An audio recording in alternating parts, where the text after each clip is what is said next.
So I figured I'd look into a little more detail about what the possible cause of the spring crunch for Aliaz switches might be.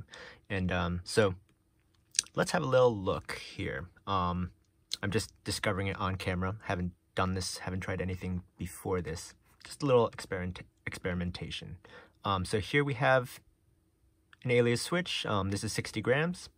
And there's definitely some spring crunch. Let me put it near the microphone and hopefully it can pick it up.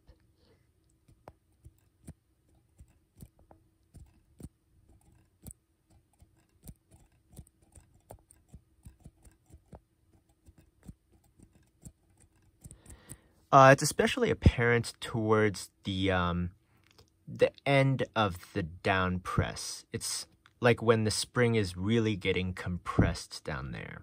It doesn't really occur, at least from what I can hear, at the top of the keystroke. It's really like starting around this location where it starts getting really crunchy.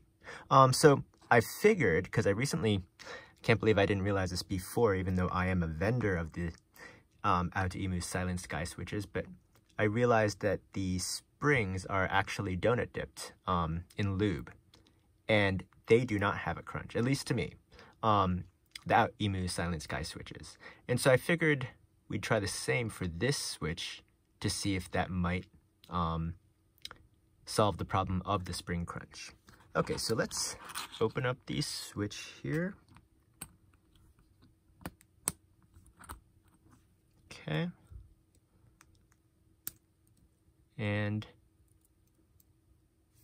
there we have the spring, and we can still hear that crunch. Maybe it'll be even more apparent now that the housing is open.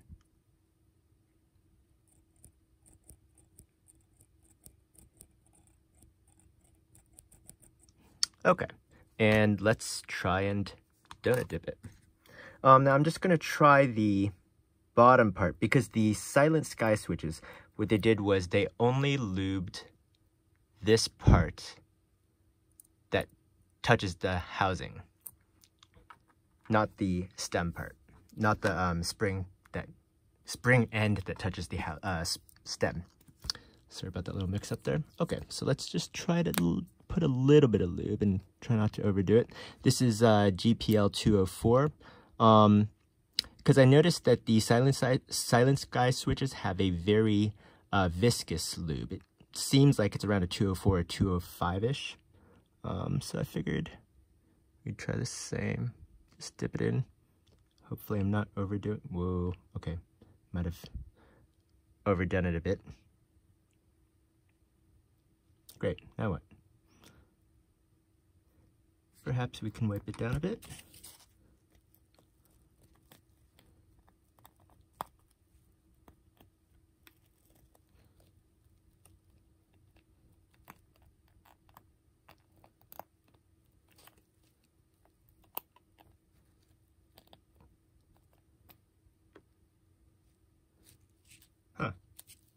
Hopefully not all hope is lost. You know what?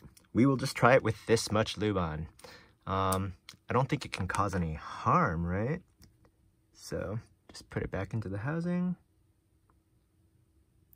Okay, that feels like it might cause some problems, but we're just experimenting here, so. Oh, no, it's definitely, well, no, at the same time, it's lubing the stem itself. Okay, that might actually be a positive thing. Let's see. It does seem a lot more smooth.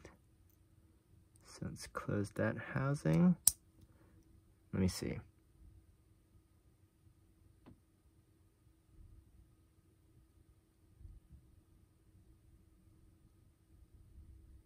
Okay, so it appears that it did get rid of the spring crunch. Now there's just this little like clicking noise at the end, and I'm not sure what that might be, but we'll look into that in a second. So here, let me put it near the microphone. You can hear that the spring crunch is in fact gone.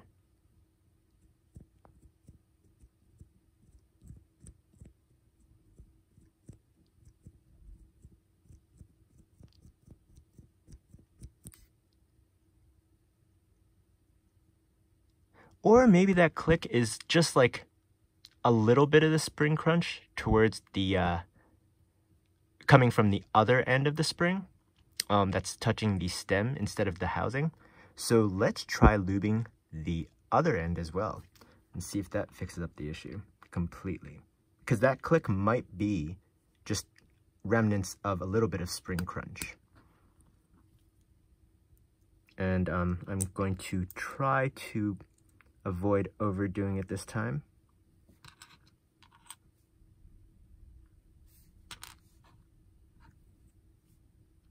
Right, I guess there's no way to avoid getting lube on the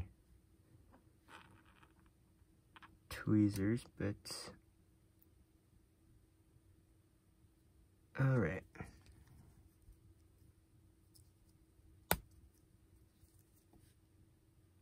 All right, I'm gonna try to control myself here, not overdo it. Don't overdo it. Just a teeny bit. Okay, that should be good. Just a little bit, a lot less than the top one. All right.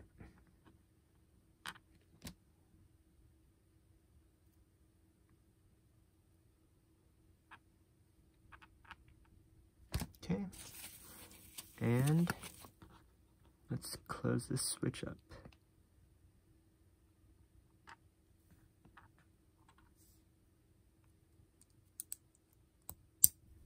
All right, let's give it a hear.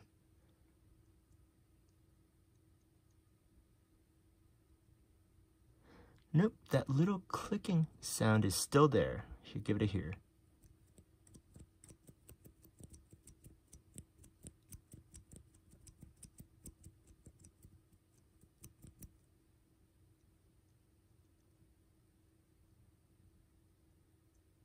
Huh, I wonder what that sound might be from.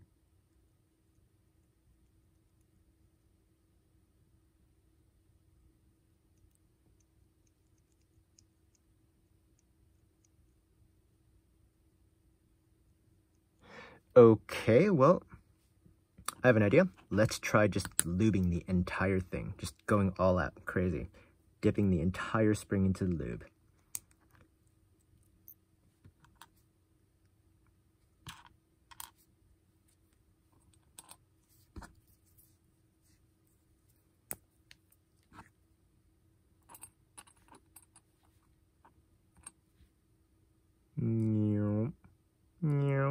Okay, now I've actually overdone it. I mean, if this doesn't get rid of the spring crunch, I don't know what will, but... Is this switch even gonna work anymore? I wonder. I feel like the lube is just gonna get in between the leaf and then prevent conduction to have the switch even prevent the switch from even operating at this point. But remember, the whole point was to do an experiment to see if we could get rid of the spring crunch. So that's our main goal. Let's see. Ooh. Yeah, it's mushy. Really mushy. Okay, so looks like our experiment kind of failed here. I mean, one thing we did learn from it is that donut dipping the bottom end of the spring that touches the bottom of the housing does indeed get rid of a good amount of the spring crunch. And I still have no idea what that little clicking noise that remains is caused by, but that will have to be saved for another day.